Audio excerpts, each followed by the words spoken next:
Every writer has a fingerprint, a unique mark they leave on the page that says, "I was here."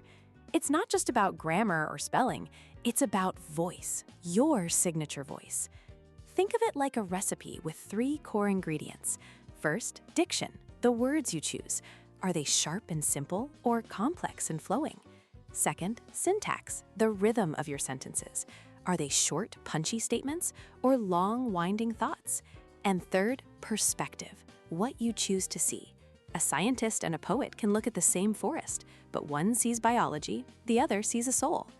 Finding your voice isn't about using fancy words, it's about being authentic. So how do you track this voice as it grows? Through a writing portfolio. But this isn't just a folder of old assignments, it's a curated story of your progress. You select your best work, an essay, a poem, a script, and you write a short reflection on what you were trying to achieve.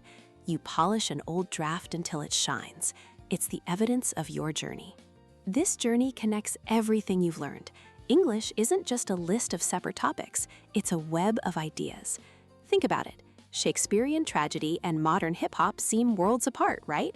But both use rhythm, rhyme, and clever wordplay to explore deep human emotions. They share the same storytelling DNA. Understanding these connections is how you move from simply doing English to truly thinking like a scholar. Ultimately, this is about becoming a metacognitive writer, someone who thinks about their own thinking. You learn to spot when a paragraph isn't working and why. You see every draft not as a failure, but as a necessary step. The goal of all this work, from analyzing ads to reading global novels, is to build that unique voice. Because the world is full of noise, but it always has room for a voice that is honest, brave, and clear. Go make yourself heard.